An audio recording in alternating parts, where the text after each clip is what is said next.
All right, the question today is why is my art so boring? And with this question, we're not talking about technique, we're talking about ideas, we're talking about content.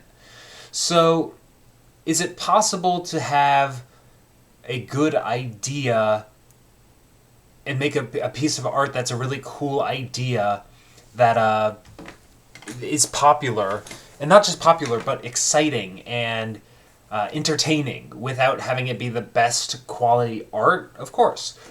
So it's really not as much about the technique as it is about the idea behind the technique. And technique is just basically technique is like you need enough technique to make to communicate your ideas, right? So for comics, like either so say something like Zits, the comic Zits that appears in newspapers, or The Far Side, something like that. So let's look up Gary Larson. Gary Larson.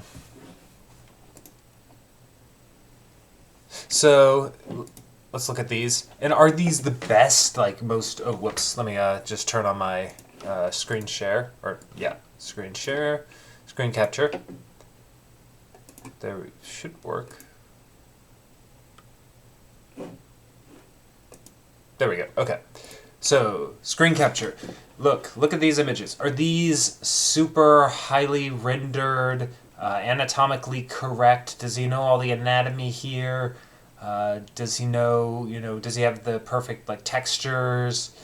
Does he have the perfect composition? Does he have the cast shadows in the right place? Does he have perfect perspective in these? No, he doesn't. But he has enough technique to communicate his idea. So what's the point of The Far Side? It's to make people laugh. It's to entertain people, and he achieves that goal. So he has enough technique to achieve the goal. And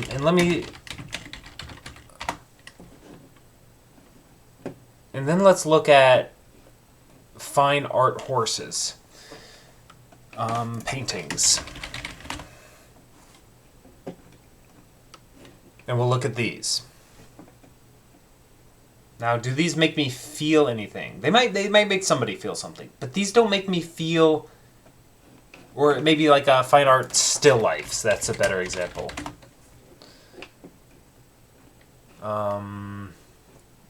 Classical.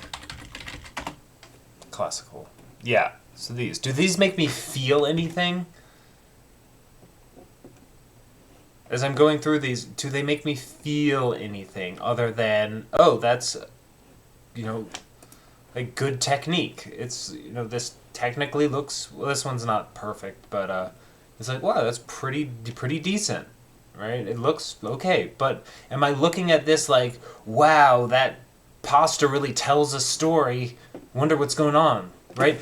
But let's look at something like One Piece. One Piece, and you might not be into anime, but if you are, like, you know that these characters, they tell a story, and even if they're not, like super fine art realism, you can't deny his draftsmanship and his ability to. Let's see, One Piece manga. His ability to create worlds and his ability to tell a story and create a sense of environment and capture emotion in his faces, and yeah, he exaggerates it. Like, look at these worlds that he creates.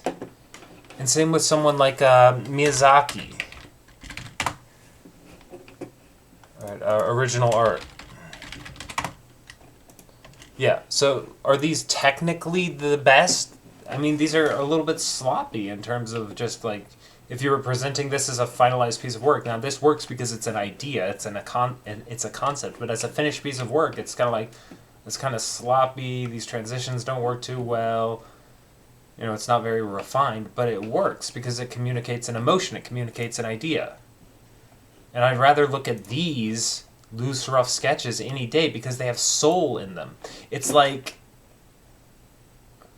you gotta have soul in your art. It's like a musician who plays really good like classical music, or they memorize a piece of music, but it's just like I don't want to listen to that crap. It's like it's like some people really like classical music, but I'd rather listen to something with soul and heart, even if it's not technically the best.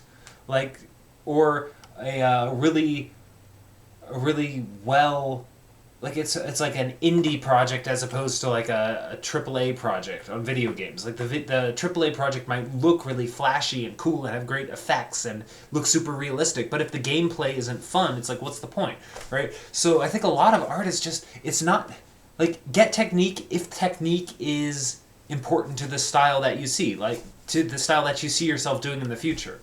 But don't fall into the trap of just like technique for its own sake, because then you end up as one of these fine art painters that looks like every other fine art painter, out there. And is it good? Yes. Can you make a living with it? Yes. Like, but is it interesting?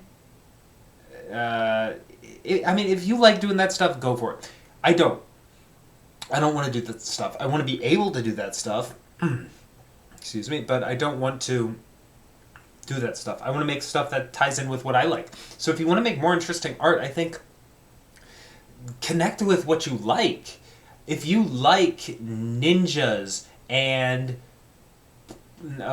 something like Pokemon, right? Don't just copy Pokemon with your art. Although, I don't know. Check the fan art. Check the legality of fan art and what you can do with selling that. And maybe you could make a living with just doing fan art of Pokemon, but check the legality of that. But if you like Pokemon, maybe you do like, say, creatures, right? So combine like ninjas and creatures, and maybe like Avatar, The Last Airbender, so you do like elements. So, something like that, and combine these different things. Like, what do you like? Not what do artists do? What do I see other artists doing? Because then you just end up as one of these artists who's like looking at, like Bouguereau, and they do copies of Bouguereau and things that look like things that Bouguereau did, and it's like, yes, it's very impressive technically, but I don't want to hang it on my wall. It doesn't make me feel anything. It's just I look at it, and the only emotional reaction I have is, wow, that's really technically good, So the only emotion would be like, I don't know, maybe a little jealousy, or being impressed. But does it make you feel anything? Does it make you cry? Does it excite you? Does it inspire you? Like, not really. Not from a story standpoint. So I think for making your art more interesting, think more about the story. What story are you trying to tell? What do you want the viewer to feel? What do you like? Do you like portraits? Or are you just doing portraits because you're supposed to do portraits? Do you like, drawing the human figure, or do you just think, oh yeah, artists? And this is something I did when I was in university, was I was just doing figure drawing because I thought, oh, artists draw naked people, so I should draw naked people. That's like, well, why are you doing that? Do you know why you're doing that, or are you just doing it, oh, because that's what artists do, I guess I should do that? Well, or do you like animals? Maybe you should just draw animals. Do you like fashion? Maybe you should just specialize in fashion. Like, draw what you want to draw, and then combine it with other things that you like, even if it's a weird combination. So if you're super into fashion and dinosaurs, make like dinosaurs and dress them up in pretty clothes. Who else is doing that? Who else is designing ball gowns for dinosaurs, right? Now, is there a place for that? I don't know, but it's certainly unique, and doing that and doing it at a high level is going to make you better, and it's going to make you stand out. And does someone want to see that? Like, yeah. Now, it might be in a niche market of like, people who just find it funny, but a lot of people just, like your stuff and buy your stuff because it's like, I want to put a painting of a T-Rex wearing high heels on my wall. And it's a goofy thing, but the goofiest things can be popular. And also, like, even if you do something really technically well, just like a person sitting in a chair and it's super well rendered and it looks like a photograph, or, like, it's just realistic. It looks like a good, like, think of a well-painted portrait. Just imagine that, and then that's what I'm talking about. That you could put that on your wall. But who just wants some boring portrait hanging on their wall? I'd much rather have a T-Rex, and I think there's a lot of people who would rather have a T-Rex wearing high heels on their wall. So who cares if it's weird? I mean, weird is good, man. Like, there's so many TV shows that are just like weird concepts. Like Breaking Bad was a weird concept, like a that was turned down by a lot of channels before they ended up on AMC. They pitched to a lot of people. This is what I've heard, and but everyone thought like chemistry teacher who goes into making crystal meth and you know uh, that seems weird. Like it's just a weird idea, but it did amazingly well. It was one of the most popular shows on TV, and people still love it. I still love watching it. It's one of my favorite shows of all time. Uh, so it's okay if your stuff is weird. Like be weird. Don't be normal. Don't make art that's like everyone else's art. Don't make art that's just the same subjects that everyone else is doing. Oh, I'm gonna go paint a field with some cows in it. Like well, how make something more interesting than that? Like, what's going on with the cows? Do the cows have personalities? You know, do they have, what's going on there? Like, what are you bringing to it that's interesting that no one else has done before? And that's not to say that there's no place for study. I do that. I do studies realism. Like right now, I'm doing this. Let me show you. Turn on screen share. So I'm just doing a study of something I wouldn't consider that interesting. I'm working on my technical skills here. This is I'm not finished with this yet, but I'm working up to as much of a finish as I can get today. And I'm just studying from this photo. So I'm not saying this is like a super interesting piece, but I'm studying, okay, how does the fur present itself? How do I work out the edges? How do the proportions go with this? And there's certainly a place for this, and you should definitely do this. And I think it's to your detriment if you don't do this type of stuff, if you only do crazy ideas out of your head. I think you need both. But you certainly, I think, need the idea to be interesting. It doesn't have to be the craziest thing. It should be an interesting idea done with enough technique that it properly communicates what you want to communicate. Now, for me, what I want to do is stuff like Dungeons and Dragons. So, Dungeons and Dragons, I do actually need to get my a high level of technical skill because I need to create worlds that are convincing and that feel real, or if not real, then believable. So let's look at a Tyler Jacobson. So I actually need to get to this level, which is why I'm working on realism with my mentor, John Hardesty, because I need to get to this high level of believability, and I need someone who can teach me how to create realistic textures and realistic lighting. Oops, let me keep forgetting to turn that screen share off. But the point remains. See, this is Tyler Jacobson. He's one of my favorite D&D artists, if not my absolute favorite. Actually, I don't know. Him and Jesper Eiching are both favorites of mine. But high levels of believability. Now, does this look realistic? Does this look like you took a camera and photographed a scene? No, but it's believable, right? The characters have believable proportions. The lighting is believable, right? So this is the level I would need to get to of my technique, which is a very high level of technique. But if I were going into... oops, gross.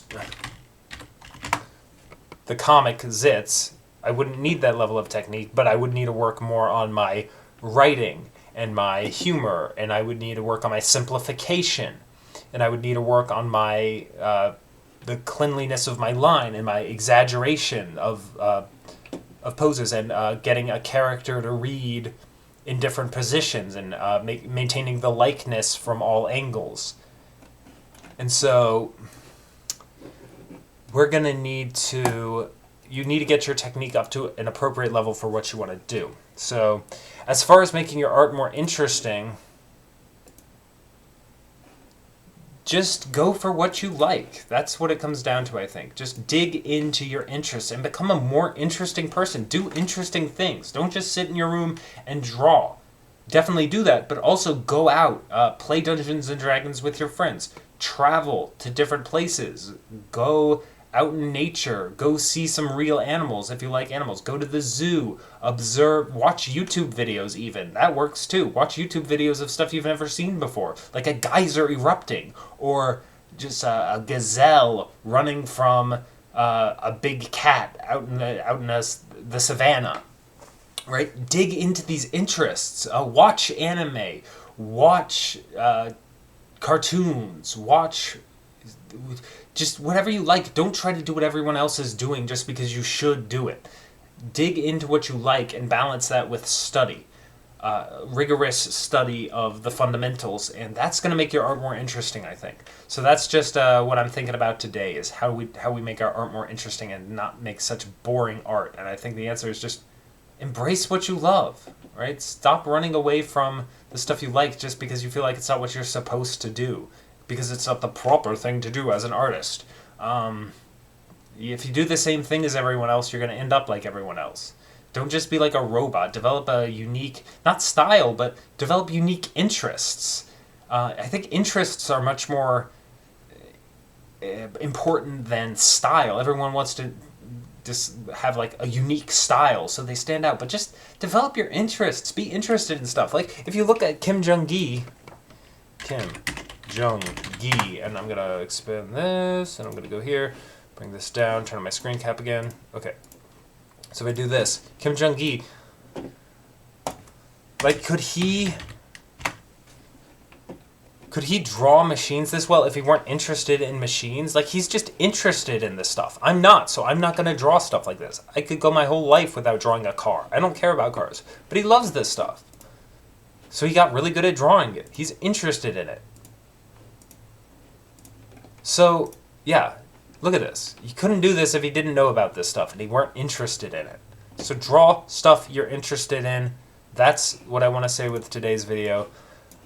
Goodbye. Take care. Love to you all. Now let's all take a deep breath.